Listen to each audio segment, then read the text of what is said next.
another powerful woman.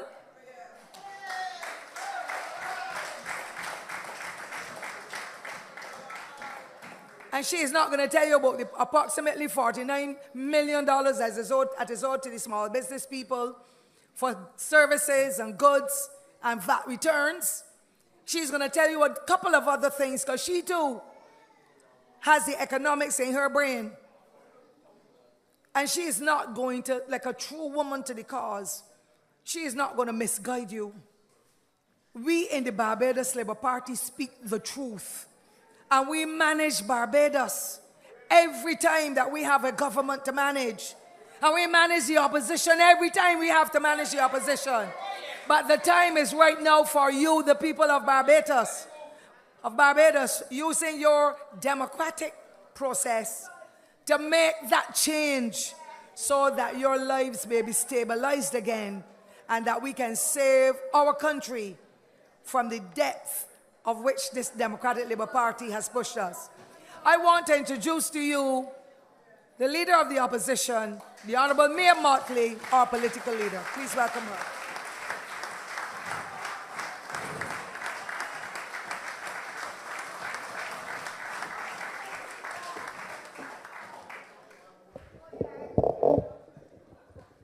Good night.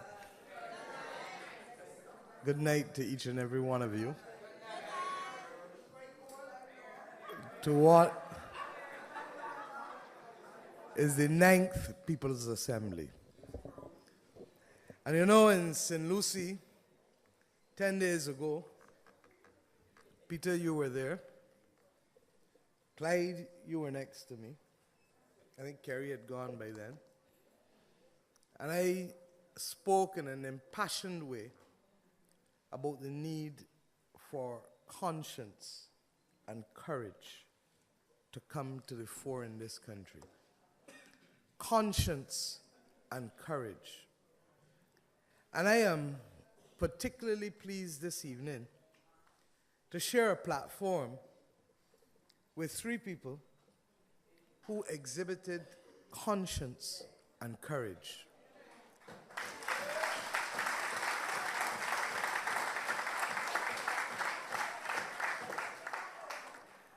Cammy Holder is here on behalf of the Future Center Trust, but his voice has been almost a lone voice. And those of you who were at St. Philip Primary 2 weeks ago, when he spoke from the floor, and I gave him a commitment in your presence that he would speak from the platform. And tonight, he has spoken from the platform. And he speaks generally on matters that are driven by your health and welfare as it relates to the environment. And there are times when he will speak that may not necessarily reflect best on the Labour Party in government. And there are times when he speaks as he is doing now that definitely do not reflect well on this government. But the difference is that we will always give him a platform to engage us. And through dialogue, we will determine what is best for this country. But when he and his organization can write government continuously and remain none the wiser, have no response, then you understand what you are dealing with, Cammy, with this government. But I should say to you that if Dr. Eswick can't get a response from the Prime Minister, who are you?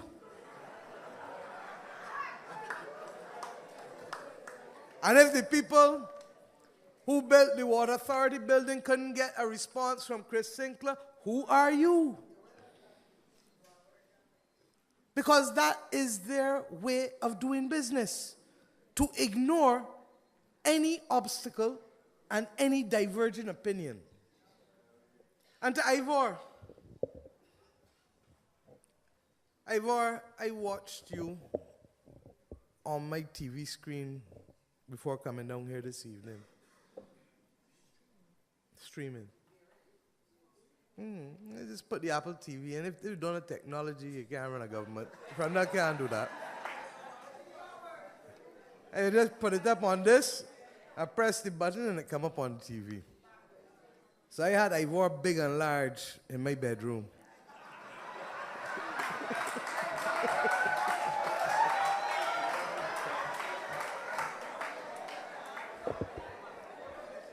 And what is worse, he brought tears to my eyes. And please, I say so with all sincerity. And let me tell you when, where, and how, Ivor. Having worked at the Transport Board for 14 years, there is, yes, a risk, especially when the Dems are in office, that you will lose your job. But it takes a special type of courage and conscience to determine that you would go and accept any job that allows you legally to support your family, as you did after 26 months of not working, as you shared with this audience tonight. And it was out of your sense of duty and commitment to your family. And you didn't assume that because you were a member of a political party that you had to ask others. You accepted your responsibility as a man and as a father. And you said tonight that you ain't killed nobody, and you're correct. And you said tonight that the police ain't looking for you and they can't stop you, and you're correct. And you said tonight that they can't run you from a platform anymore, and you're correct. Because it is that kind of courage and conscience that I am going to ensure is given voice in this country.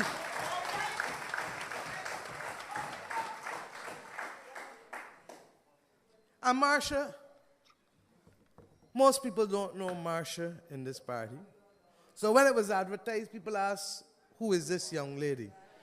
Well, she came here as an unknown, and she has given you her credentials tonight.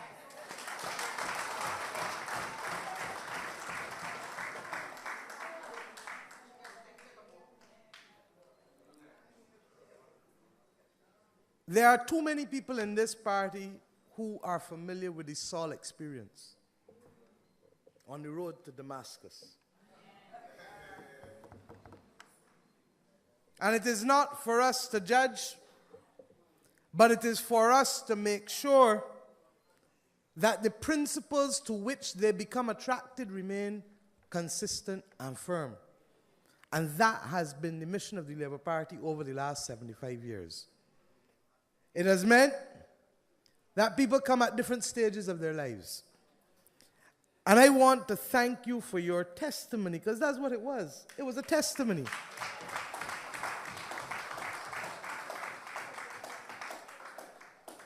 That caused you as an 18-year-old to get a job in this country without knowing anybody, on the basis of merit, CXCs and an associate degree. That caused you as a young woman and young mother to get access to a mortgage in this country without a politician pulling a string for you. That caused you to do those things in a Barbados, managed by a Barbados Labour Party government. That we know now, and through your testimony having worked with this government, is no longer possible. That every job is now a political job.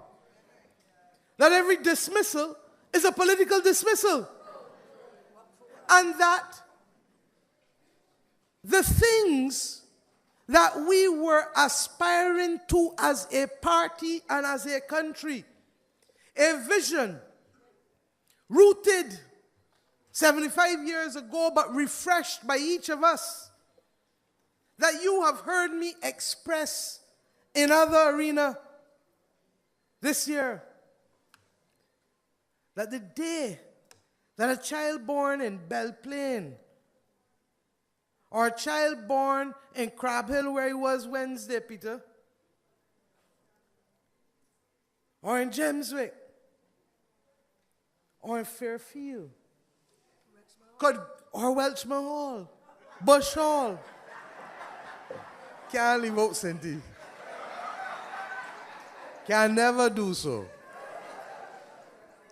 But that child being given the opportunity to learn, because we have an educational system that gives them every opportunity. Like a cami holder who tells you that the son of a bricklayer could come here and preach more chemistry than I could ever understand without somebody tutoring me. That child could have an idea, can go into any institution in this country, bank and regulatory, and get that idea off the ground without having to know somebody to call a shot for them, without having to beg somebody to speak to a politician, without having to beg somebody to speak to a bank manager. That is the Barbados that we are working for. That is what 75 years of the Labour Party is meant to be about.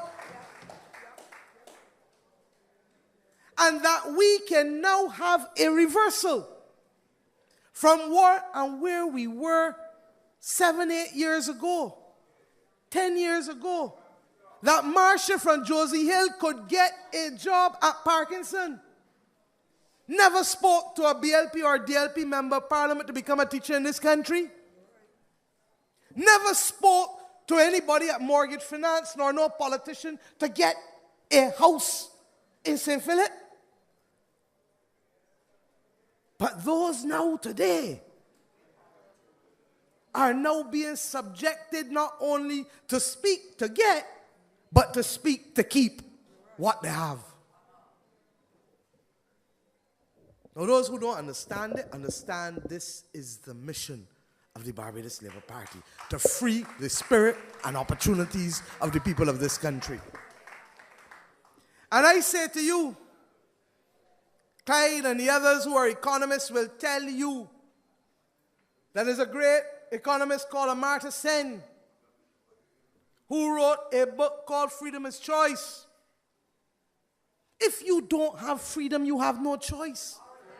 But I don't have to root it in the economy. Let me root it in our history. Your grandparents and great-grandparents could not choose where they wanted to live in most instances in this country. They had to take what they could get.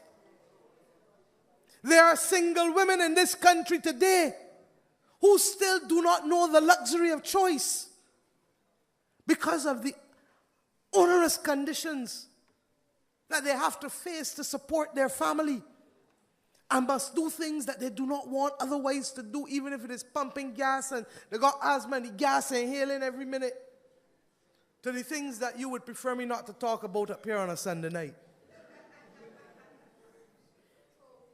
Freedom is choice. But we have now reduced this country to the point where not even the country has the freedom of choice. And whether it is Clyde or Kerry will tell you that the Credit Suisse loan put some conditions on us that no self-respecting country should ever have had to accept. But when your only choice was printing money or taking that loan, the government was forced in December to take it because it was incapable of choosing who would lend money to it. We have now reduced this country to that. And Clyde has told you tonight that in spite of that loan, 293 million coming in and raising the reserves, not money that was earned, money borrowed under worse conditions, triple downgrade in the last 18 months. In other words, it is like a woman in the shop that nobody don't want, in the village that nobody don't want, trust nothing to. You're not credit worthy. And in spite of that, the reserves continue to drop at an alarming rate in the last 5 weeks, over $100 million. We are in crisis in this country. And I take no pleasure of addressing you and the broader Barbados as to the state of our reality. I take no comfort in telling you that from 2008, when 104 million in taxes was put on the backs of the people of this country in a budget, we warned and said, wrong measure, wrong time, we need growth. You cannot tax your way back to growth. And in 2009, we said, your deficit, you were spending too much money. You were not earning it. And we were ridiculed. And in 2010, we repeated it in the estimates and the budget in November. We said as far back as then, form a joint select committee of both parliaments to address the government's expenditure. We said you have to put money in tourism and international business to get it growing again. That putting $25 million and getting $80 million in claims is the strongest evidence that you had a sector that was on the ropes. And rather than do that, 2011, you artificially shift money to be paid by the National Insurance Scheme, so you look as though you lose weight, you look as though your deficit down, but you're still carrying the weight. And then in 2012, you bring it back because you realize that you can't carry it on the National Insurance Scheme no more. So all of a sudden, deficit went from 8 to 4, back up to 8. It didn't suddenly go. You just shifted to the National Insurance Scheme. That is the kind of David Copperfield type tactics. I use a good analogy. I could use a more worthless analogy to describe the Minister of Finance. A David Copperfield type analogy. Magician. And then you take praise every time you speak and say the deficit came down in 2011 to 4%. Who you fooling? Not even a political three-card man could fool you with that.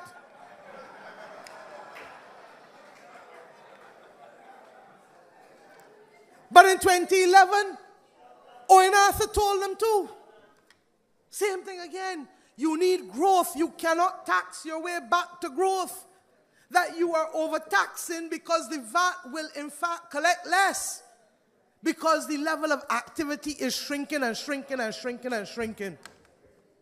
2012, same thing again. 2013, same thing again. Now, we don't take comfort from any of this. We don't take comfort from it. Because, believe you me,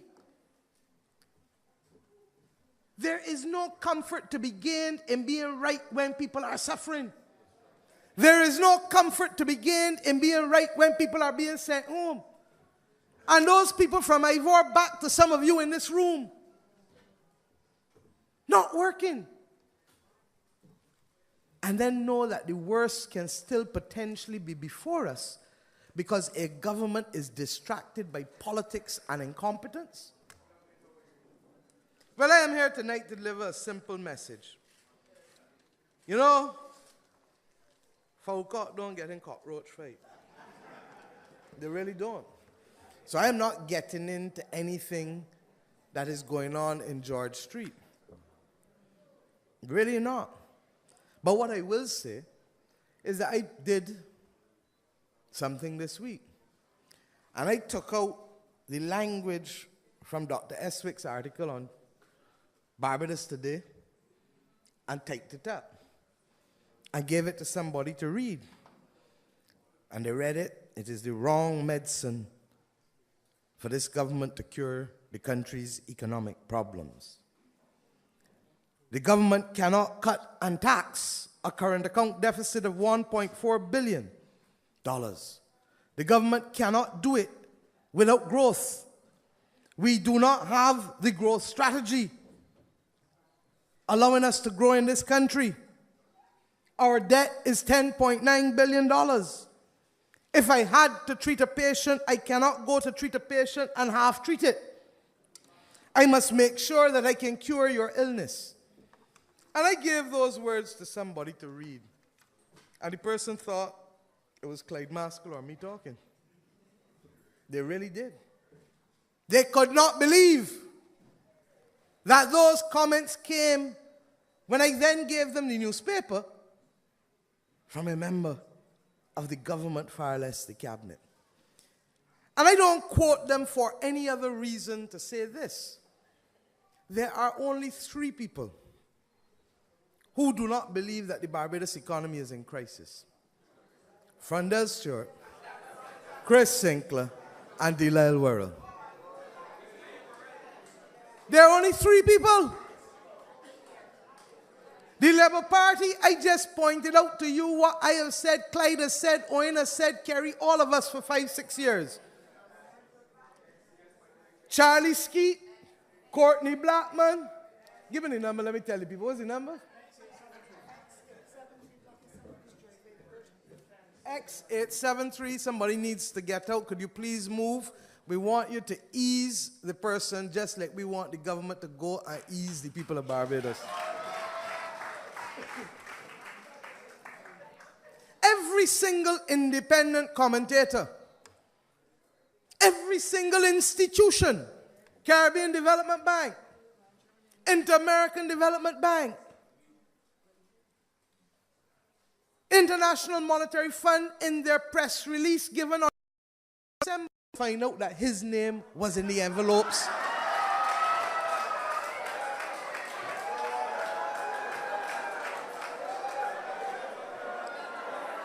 See, this is not, friends,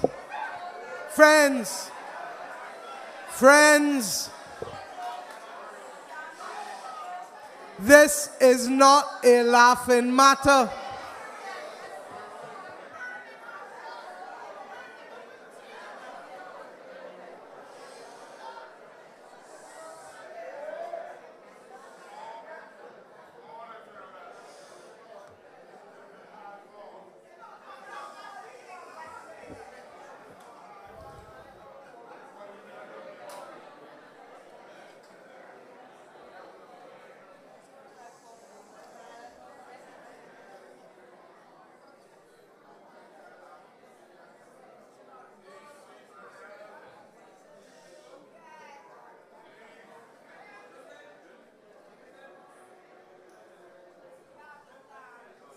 You know why I'm praying silence? Because this is not a laughing matter. This is a matter that is as wicked as the Nazis asking the man who was operating the levers on the gas chamber to jump in the chamber and be the next one to have the gas in him to kill him. This is like the hangman being told that having hanged the last man, you are now to go on the gallows to be hanged. And I am saying, you know what bothers me? That for the last few weeks, this country is going through emotional turmoil. This country is being psychologically scared. And you want people to behave differently in communities and families, but you have a government that is setting a tone that is careless, that is callous, that is insensitive, and that is wicked because they know better. And yes, Horace, inhumane. And I am saying to you that leadership now requires Frondell Stewart to lead. And I am saying to you that this country does not have the luxury of the political distraction in the Democratic Labour Party that is fighting for its very political survival. We do not have the luxury of pausing our affairs. The reserves are not insulated from what is happening in George Street. The reserves are not insulated from the bungling of the layoffs by this government. And do you know that based on their reckoning, they have not even got 1/3 of the way yet with the layoffs?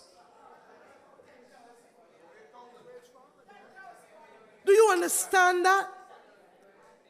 So that if the IMF report assumes that they did the full job, and we know that they only do 1/3, and the IMF report says, even assuming you did all that you said you would do, you are not doing enough. It sounds like I cannot treat a patient and half treat Dr. Eswick.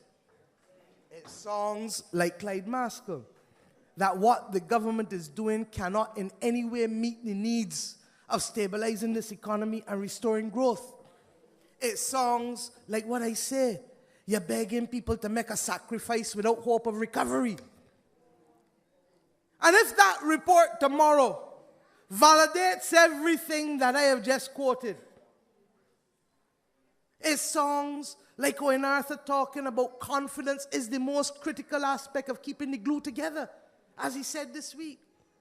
If that report tomorrow validates it, then I say to Barbadians tonight that the only people you will have to blame for your demise will now be the people of Barbados and not the government of Barbados. Because if everybody other than 3 people, every single body and institution other than 3 people can tell you this is your condition, enough is not being done, and we sit idly back, then we become co-conspirators in a fate that is going to be more gruesome than anything we have known since independence. I ask tonight for this party to understand that we equally have a duty. We're not going to sit idly by and hope that London Bridge falls down, because we don't want London Bridge to fall down. And Clyde told you tonight that there are those who will say, let it happen. Well, you know why we have been working and meeting as much as we do? Because it is not ours to choose the fate or the environment within which we lead or manage. That is not ours. We don't have that luxury. Our duty is to take this country to the next level and to give people the opportunities of which I spoke at the beginning of my speech.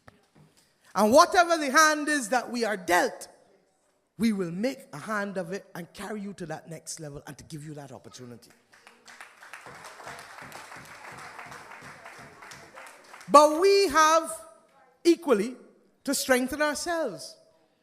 And it is in that context that over the next few weeks, and the General Secretary is already preparing the path, that those of you who belong to different branches will be contacted, because we have a pool of people ready to be able to improve and strengthen the skills of people in every branch and in every organ of this party. And there will be a series of workshops starting in just over 10, 12 days' time, through which every branch and every organ of this party will be exposed, because we do not assume that we are omnipotent nor omniscient, that we know everything and that we are all powerful. And I tell everybody, every election I start, the ballot box is empty. I never see a ballot box turn up with votes at the morning yet, Grantley. And therefore, there can be no assumptions about anything in the Labour Party other than doing the work for the people and relating to the people and doing the people's bidding. Similarly, we must prepare ourselves to continue to arm you with the information to articulate our policies and our programs. Those in the past, but equally those that we now believe to be critical, because you cannot address an environment by throwing any set of policies at it, as you have learned from this government. The policies must be appropriate to the environment within which we are functioning. And we have already done a lot of the work to carry us there. The time has now come for us, and Kerry will tell you, to start sharing it and to start creating the opportunities for the branches, National Council, Women's League, Young Socialists, every single organ and branch of this party. And therefore, when your party requires of you now to turn up for duty at these all-day workshops, I ask that you do it with a sense of selflessness, because I do not know how to ready this party without us putting in the work that has to be put in, because we do not have the luxury now of giving Barbados any chance, any option, but only the best chance and the best option through a ready and prepared Barbados Labour Party. And you are part of the equation for us to do that. And all I ask of you, it makes no sense, as Billy Miller used to say, being part of a congregation on a Sunday evening if you are not prepared to get up and walk and help proselytize and help convert and help do the good works. Because this party will be as strong, not as strong as the 30 candidates or MPs. This party is as strong as those who choose either to be members, supporters, or who, like Cami, share a platform on single issues with us. And this party will respect those who will say, we agree with you on the environment but disagree with you on X. Because not everybody is made of the same type, and we must learn to respect and accommodate dissent, especially now that we have a government that is intent on suppressing all forms of different opinions and views in this country. This is the Barbados Labour Party that I want you to help me rescue Barbados. This is the Barbados Labour Party that must be tolerant and civil. This is the Barbados Labour Party that will tell the country that we can agree to disagree agreeably, that we do not have to talk in language that inspires the worst in us, that threatens people's liberty and threatens people's security, as this government has now developed the practice of doing. And if it takes a feminine touch so to do, then maybe I am in the right place at the right time to do what has to be done.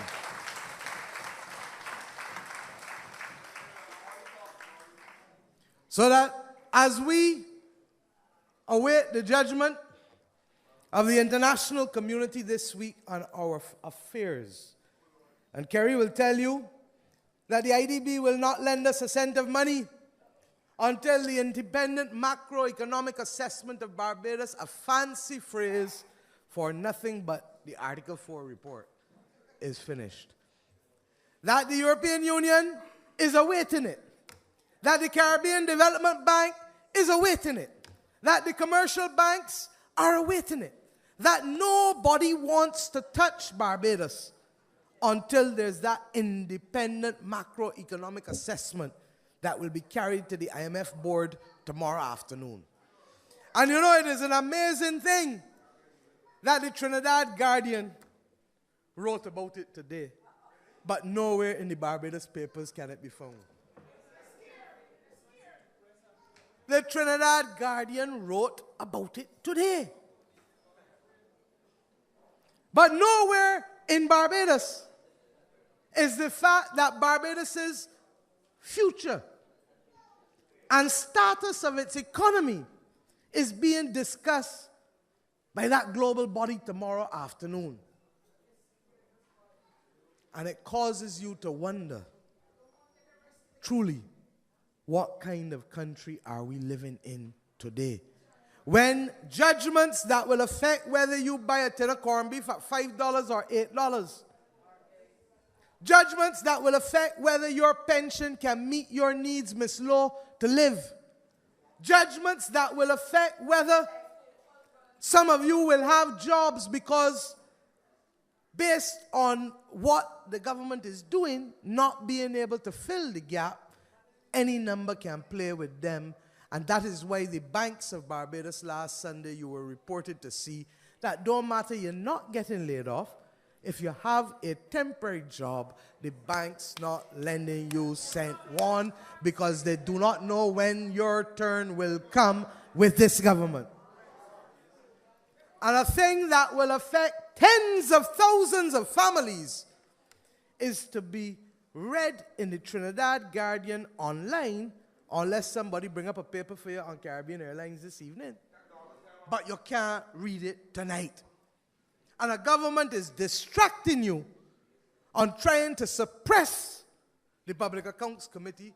Well, as Kerry said, what I don't say in Parliament, I going to say out. So you can't stop me from talking. Do what you want, but not when you want or how you want. A government is distracting you by not being able to get its business in George Street right and trying to put a political stay of execution in place. A government is distracting you by utter incompetence in offending the dignity of public servants in this country by how they're laying you off. But the government is not talking to you about the reserves and the fact that they must have enough money to finance your purchase of food and fuel and clothes and baby supplies and pharmaceuticals. 59 people in an accident yesterday. Any number can play, God forbid. But they are not taking care of your needs in the reserves or bringing down the government's deficit. I say to you tonight that tomorrow marks a new judgment on the Barbados economy. And if, as I suspect, it will say what everybody else has said, then the people of Barbados must now move to a higher level and a firmer purpose to recognize that the crisis is now not only upon us, but confirmed in the judgment of the international community.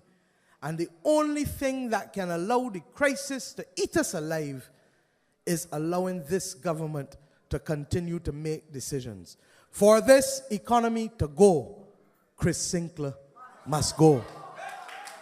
For this economy to grow, Chris Sinclair must go. And I say to Frandel Stewart that if by next Sunday, Chris Sinclair is still the Minister of Finance, then our focus is now for this economy to go. Then Frandel too must go.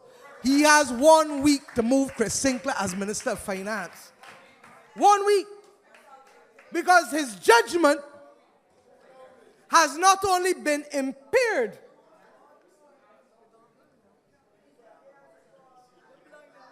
he can avoid this woman. I keep telling you so. He can avoid the IDB. He can avoid the CDB. He can avoid Charlie Skeet. He can avoid everybody. But when the IMF tells him tomorrow, what I suspect that they will tell him, for Chris Sinclair to remain in charge of this economy will be the greatest act of contempt by a leader of Barbados since independence. Good night and God bless.